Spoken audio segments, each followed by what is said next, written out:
Don, thank you for inviting me. I did notice that he said he wanted me to tell my Christian story. And I said, well, I've got 57 years to talk about. How long do I have? And he said 25 minutes. So that reminded me of the student minister. You might have heard this one before, but the student minister who was learning how to preach and how to time things properly. And he went to his mentor and said, how do you know how long to preach? And he says, well, I'll tell you my trick. I just pop a mint in my mouth, and by the time the mint dissolves, it's about 15 or 20 minutes later. So the student minister says, so that's a great idea. So he got ready for his first preaching assignment, and he was up there ready to go, and he reached into his pocket, but he was so nervous he reached into the wrong pocket, and he put a button in his mouth, and he preached for 3 days.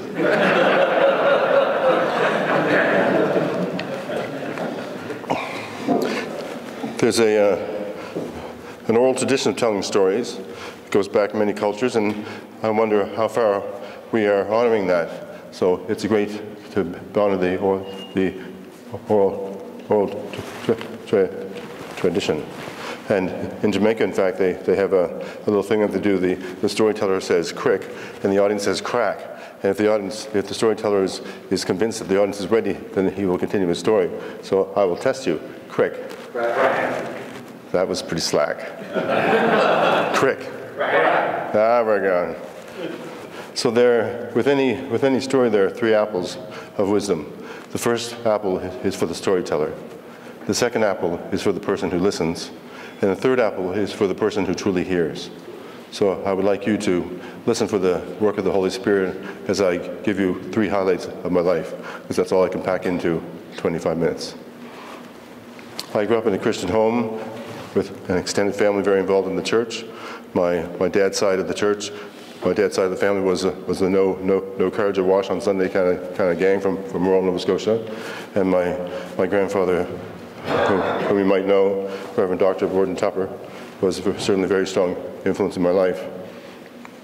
And I remember Sunday school, and I remember all the fascinating things that capture a child's imagination, like the Noah story, the Jonah story, the feeding of the 5,000. And I was also fascinated by all the people that just dropped whatever they were doing and started walking behind Jesus. I couldn't get that. Why would a guy leave his fishing thing and leave his family and leave his carpenter business to follow this guy named Jesus that I was learning about as a kid? And I remember my earliest memory questioning faith was about 9 or 10. I couldn't figure out why they said, as a possum McGinty in the worship service every week. As a possum McGinty. I knew what a possum was, and I thought McGinty was kind of like someone's name, but I could never figure that out. And then I thought, as a 9-year-old, that I should go talk to my grandfather, because after all, he's a minister and he should know these things. And I said, Grampy, why is it that we say, or actually sing, as a possum McGinty every morning in church? And he says, I'm not sure what you mean. Well, what's an example of that? And I said, I sang a thing for him. I said, as a possum McGinty is now and ever shall be, world without end. Amen. I didn't quite get the fact that it was as it was in the beginning. I thought it was as Possum McGinty for several years. So he was the first one to help me to guide my path on a straight and narrow life purpose.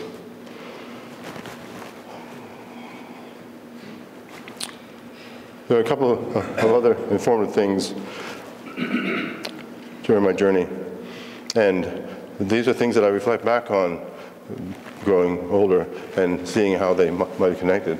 And one of them was the thrill of going with my dad on a train to Montreal. From Parrsville, Nova Scotia, we drove to Amherst, we took a train to Montreal, and it was for the International Car Show. And at that time, my dad was making lots of beach buggies, and all kinds of crazy things were happening in our backyard. I was working on cars by age 12, so I was fascinated by the car thing. So a big trip for Dad and I to go to Montreal to the Place Ville Marie for the International Car Show. And I don't remember much about the cars and all that stuff, but I do remember one episode that's stuck with me for life. And that was, we were walking through Placerville, Bonaventure, and there was a long, long escalator, one going up, one going down. And there was an escalator coming down. About halfway on the escalator, a man fell face forward down the escalator and landed face flat on his face. And of course, that was very shocking to watch because we were just approaching. And I noticed that no one seemed to be doing anything. People were stepping around him or not bothering to turn around and see what was going on.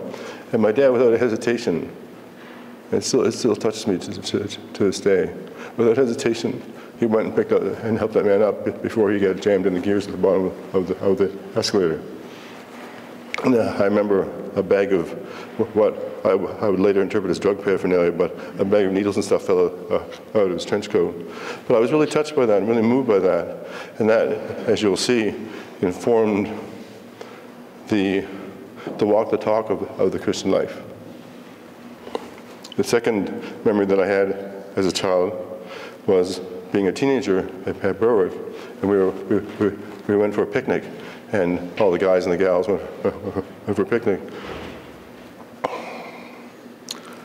And our youth leader at the time pulled over and saw this old man out in his field in front of his barn pitching hay onto a wagon with a horse attached to it. And he was really old, like he's probably 70.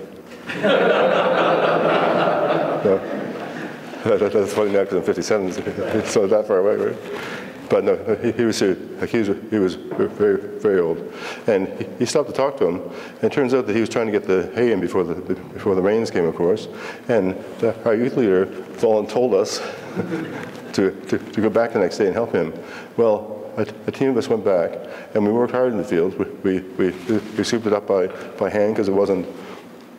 He didn't have enough pitchforks, but I remember sweating, I remember getting itchy, and I remember being very, very hot.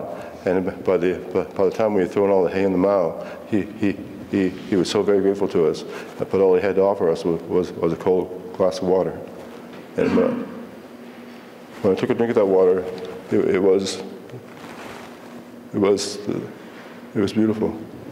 That water was so, what's the word? Not deserved. Yeah, but it was almost spiritual. It was almost like, this is my blood you drink. Remember me when you eat and drink. It was almost a sacrifice. Oh. That's not the word. Sacrament. It was almost a sacrament. It was so touching to see that we can do such a small thing and make such a large difference in that old man's life.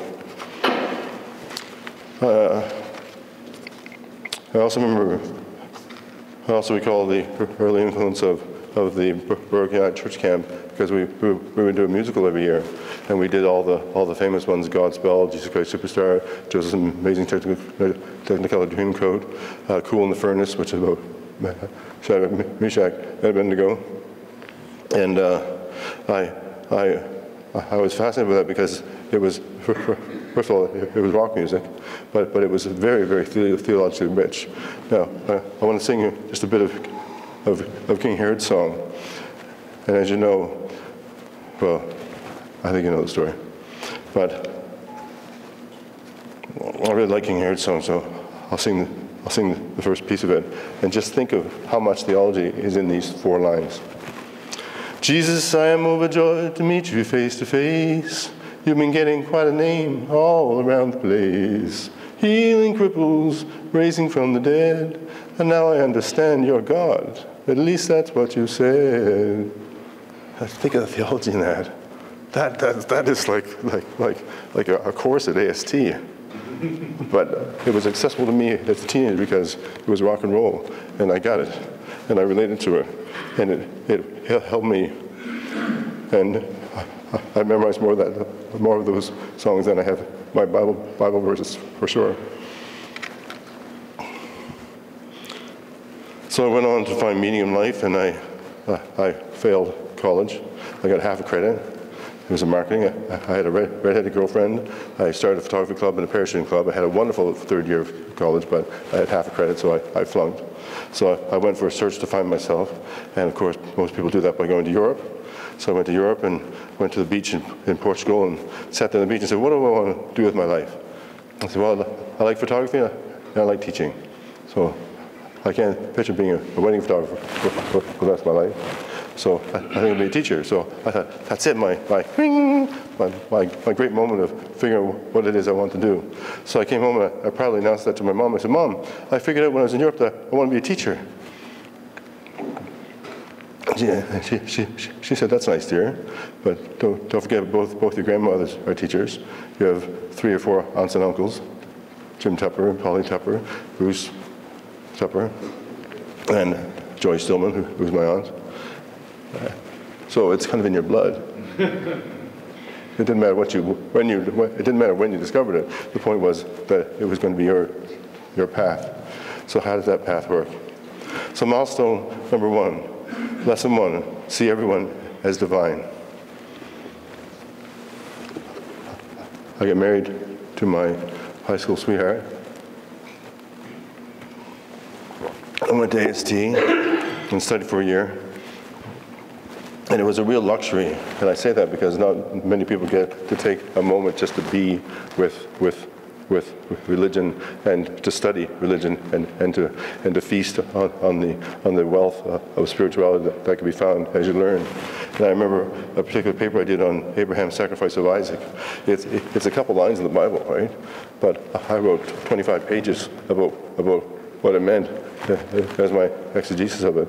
And it was captivating to me that how much could be in such a simple text. And so that gave me a sense of depth and richness. So I got separated and divorced, and I was dashed alone on the rocks of rejected love, and I felt like I started my first wilderness experience. And ironically, I was actually volunteering for Hope College at the time, which, as you all know, is a place where street men at that time come to find a meal or a game of cards or a warm place out of the cold winter. So my first day of work, I was really nervous. There's 2 jobs. One was the person at the bouncer, also known as the greeter at the door, but we also bounced. And the kitchen staff. So my first couple of shifts, I was so nervous. I was just doing dishes all night. All the guys walking by me. I was so scared. But I eventually became the bouncer, and my job was to greet these men who had gone through mental health, or alcohol or drug addictions, or in some cases they were addicted to Lysol. And Lysol is the cheapest and not arguably the most dangerous thing that you can drink. So they actually take a can and a nail and they punch a hole in a jar, a spray can of Lysol, and drink it. Whether it's chased with Coke or not would be a luxury. So I met several people, and one time in particular, Richard came to the door. My job was to keep everyone inside safe. And if we had a fellow that was a bit too tippy or a bit too drunk, and I also knew his personality, because there were some drunks that were happy as a clam, and they could actually come in drunk and just chat and leave, and they were never a problem. But I knew the guys that were a problem, and Richard was one of them. And he came staggering up to the door, and he was really, shall we say, pissed off that I wouldn't let him in. So I gave him a sandwich and a coffee, and he threw that. And he was so high on Lysol, he grabbed the grill that covers the windows and pulled the grill off the window and smashed the window with his arm and started going like this with his arm. As his arm was stuck inside the glass, and the shards of glass were cutting his arm. And so I ran out and grabbed him, pulled him back, and he pushed me off and ran down the street.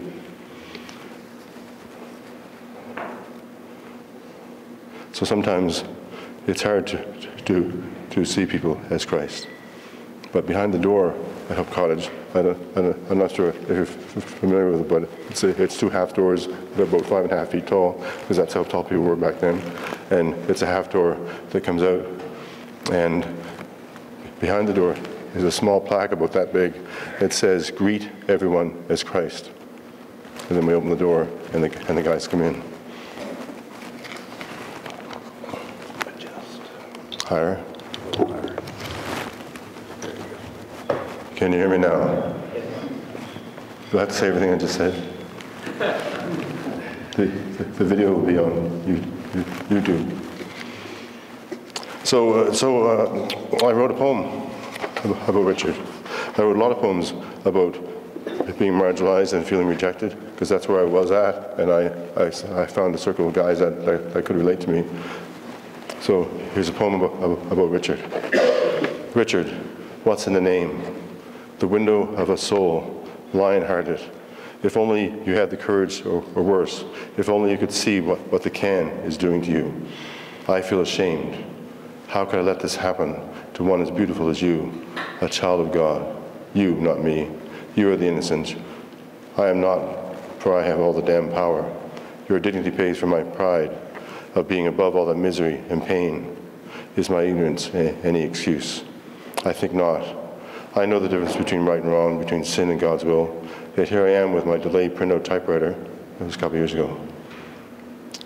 With justified margins, and there you are in the rain, with a rock, a nail, and a candle I saw.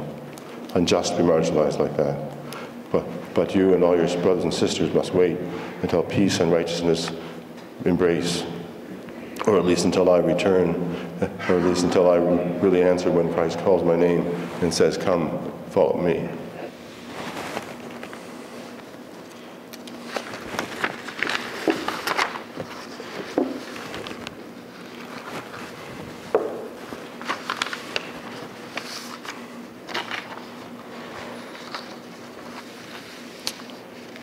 Matthew 25, verse 40 says, I tell you the truth, when you did it to one of the least of my brothers and sisters, you were doing it to me. And that lesson at Hope Cottage was a lesson in trying to see people as people, and trying to see people more than people, to actually see them as the living Christ among us. And that's a bit of a challenge. There's a song by Tracy Chapman that goes something like this. Why, when there are so many of us, do we still feel so alone? And I want to wrap up this thing, this milestone number 1 on my spiritual journey, seeing everyone as divine, by asking you to do a small exercise. I'd like you to put your hands together in a prayer position. I'd like you just to look someone in the eye and bow and say, I see the divine in me, sees the divine in you. So just look someone in the eye and have a small acknowledgement of that. The divine in me sees and honors the divine in you. Are you looking at somebody?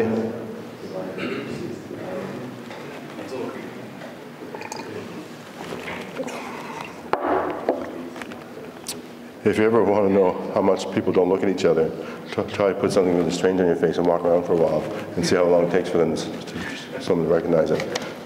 It's actually true. We don't wash our hands anymore. We have automatic sinks. We don't look each other in the face anymore. We're too busy. Or especially in the eye, where the eye is the window of the soul. So, milestone number 2.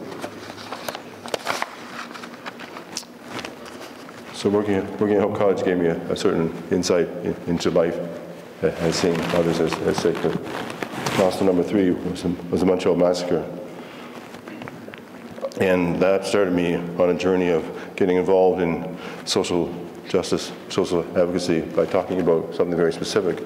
I was part of starting a men's group called Men for Change, and we started doing talks after the Montreal Massacre around positive, healthy masculinity, talking about what does it mean to be a real man, instead of this tough and in control, and got to have the muscles and the beach is that way kind of stuff, and hiding our feelings, and the only feeling we're allowed to have is anger, and the only feeling we're allowed to express it is through punching. So challenging that gender stereotype of men being tough and in control, and looking at possibilities for being healthy. So Men for Change took off, and we did a lot of talks in the schools. We did so many talks in the schools that we had to actually write it all down. So we wrote it down, and the book got picked up in Los Angeles. And I went to Los Angeles to work with the teachers that teach the gangs. There's 60,000 kids in Los Angeles that get incarcerated every year, and they still have to go to school. So I taught the teachers of the gangs. No, I taught the teachers who teach the kids that were in gangs in jail about healthy relationships. It was also picked up in Northern Ireland. I had the great honored to go to Northern Ireland and to work in Belfast on what they call good relations in Northern Ireland. So it's been a great honor to focus my teaching thing on the idea of preventing violence and celebrating who we are. So that evolved into a very long career, and I retired a couple of years ago from 28 years of speaking, training, or motivational speaking. And yeah, it's that point where I want to share with you the whole notion of servant leadership. I think Christ called us all to be a servant leader, not a leader. I think we see what leaders do, and I'm not going to point out anyone geographically, but I think we see what leaders do that have no backing, that have no moral guidance. But a servant leader is a Christ-like leader because your leadership is fundamentally dependent on you making someone else's life better, not making your own life better. There's a slight distinction. And I love this quote by Martin Luther King: "Everyone has the power for greatness, not for fame, but for greatness, because greatness is determined by service." And that whole notion was really brought home when I went to Mount Everest. I was fortunate to put on my backpack and travel to the country of Nepal, and I was able to make it all the way to the bottom of Mount Everest. Thank you. Thanks. My punchlines are a little slow when I'm stuttering, but anyway, I made it to the base camp. But at the base camp, I heard a story that I think is pretty powerful. Sir Edmund Hillary gets all the glory for getting to the top of the world, but I wonder if you knew this before, that 350 Sherpa porters carried 10 tons of gear for 3 months to get him to the top. They are the servant leaders. They serve his goals, his desires, his dreams. But then they're as yet unnamed. So I started doing some workshops around servant leadership and people that were following what I call a noble cause. All of that, as you can probably tell, is consistent with a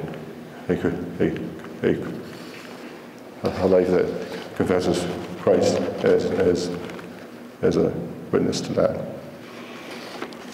So, in the spirit of, oh, my time's okay. In the spirit of doing a bit of action, I have a thing that I have the action. So, the action for this is very simple. It's a draft that I wrote for my son, who's 5, and I'm not finished with it yet, but I want to share it with you because I think there's a call to action out there, and I'm really happy to see Mitchell here.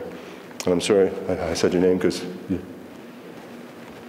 the last time you mentioned you turned really red, but I'm really glad you're here because I'll tell you why it's important. Young men need us. They need us. They need us now more than ever. To be witnesses to moral fiber and courage and how to live the life as a good man. And I want to share just a couple of the unbecoming man things that I'm working with to pass on to my son. Hopefully by example, not just by words on the page. So in terms of the whole issue of servant leadership, around helping others become the beautiful people that they are, I'll share with you a couple of these becoming man pointers or tips or whatever they call them. The first one is to take responsibility for actions and choices, especially mistakes. Consequences are a great teacher, and honesty and integrity are cornerstones of character. There is no shame in truth. Blaming weaves a tangled web. 2, build people up by cherishing them to feel important to you through appreciation, gratitude, inclusion, and asking questions and being curious about their life. 3, dedicate time to something bigger than yourself. We live in a self-centered world where Facebook posts is a plea to quote, look at me. Ask yourself, how is what I am doing now helping the poorest person that I know? And how can they benefit from what I'm doing right now? Seek work in other ways to serve others with your time and talent. Serving a noble cause greater than yourself gives the deepest fulfillment and the greatest meaning to life. and is closely aligned to the Christ-like way. Learn empathy. Have an open mind to others' perspectives, hopes, dreams, and challenges. Number 6, see difficult people as people, not as objects. I'll say that again. See difficult people as people, not as objects. Difficult people are not failed attempts at being you. Difficult people are not failed attempts at being me. They are unique expressions of the human spirit and deserve to be loved for who they are. Everyone is fighting a hard battle. Be compassionate and seek to relate on some level.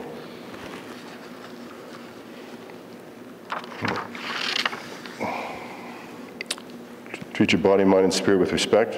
Exercise well, eat, brush your teeth, avoid drugs, alcohol, and food toxins. Don't gossip or compare yourself to others.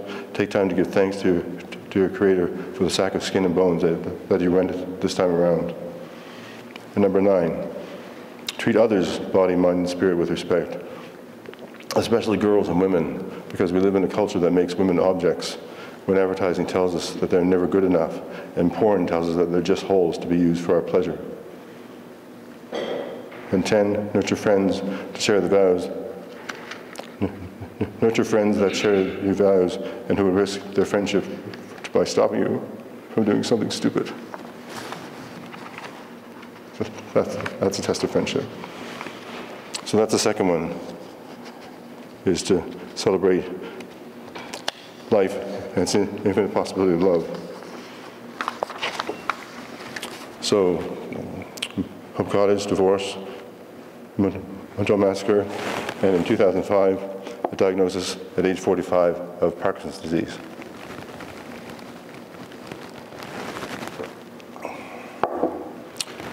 I was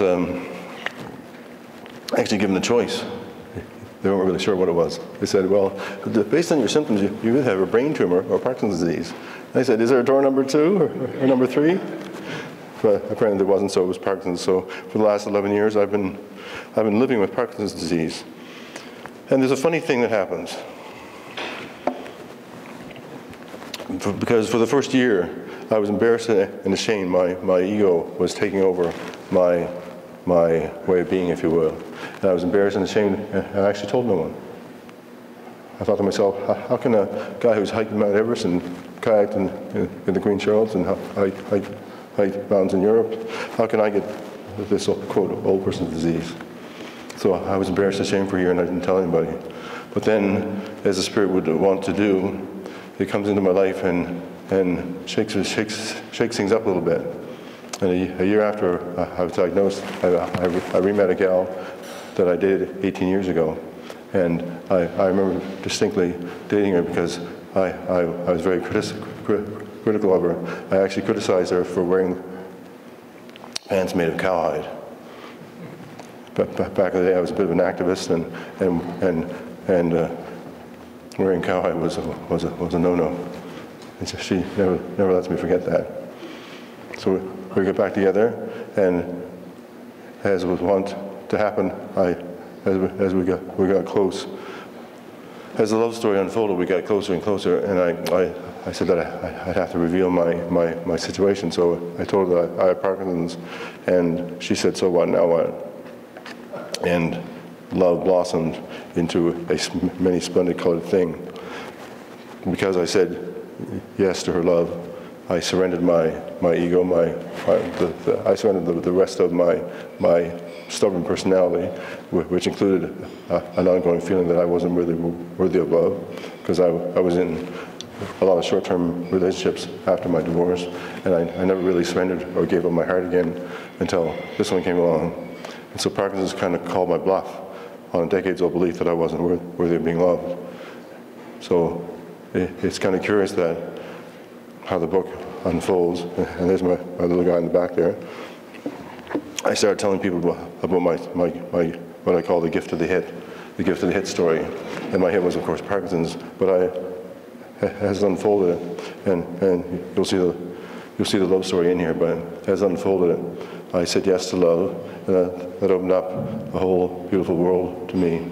I married India, we tried for a baby, and there's a beautiful love story about how we were actually given an adopted child.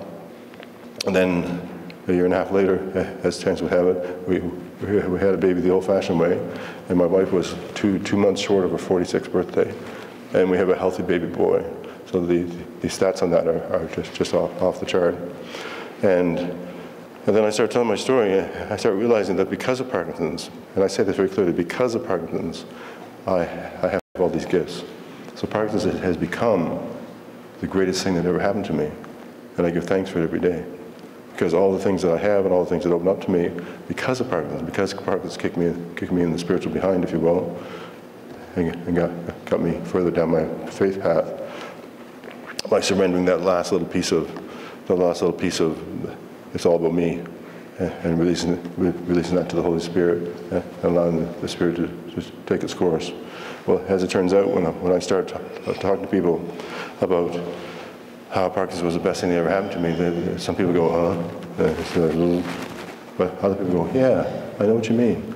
I had such and such happen. I had such and such happen. And I realized that at the end of it all, it was a blessing. So I put my own book aside, and I started collecting these stories. There are 20 of them in here. There are 20 stories about people who have not overcome adversity, but actually embraced it and walked through adversity and can sincerely look back and say, thank you for that gift of cancer. Thank you for that gift of ALS. Thank you for that gift of testicular cancer. Thank you for that gift of watching my mother die with dementia. Thank you for my heart and lung transplant. Thank you for my autistic child. Thank you for my sexual abuse. I'm just looking at I'm just touching the folks on the front cover here. Thank you for my stroke. Thank you for my child who went through the mental health system. Thank you for my car accident. Thank you for my divorce. Thank you for my mother's divorce. Thank you for my heart attack. Thank you for my ADD that made me a strong business person. Thank you for my divorce.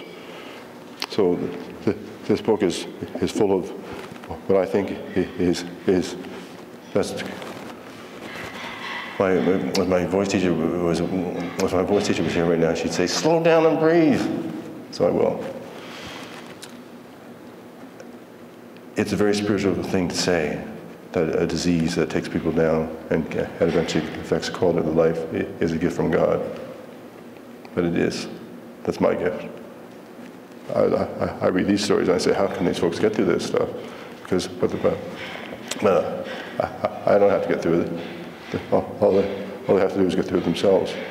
So I bought some of these for you because they make a wonderful example of the work of the Holy Spirit through people's lives.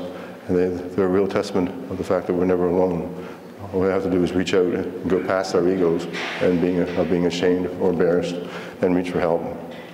And of course, once I reached out to my family and said yes to love with my wife, I've been even more blessed. So I think that's all I got to say. But I do want to share that the proceeds of this book I do want to share the proceeds of this book of going to Parkinson's. See, it makes a difference, doesn't it? Jeez. So there's a little thing I say at the end of my talk. See people as people. Find your servant leadership in the world, whatever that looks like, and finally know that you're worthy, you're not alone, and love is a verb. So go forth, do good, stay blessed, and repeat as necessary. Thank you very much.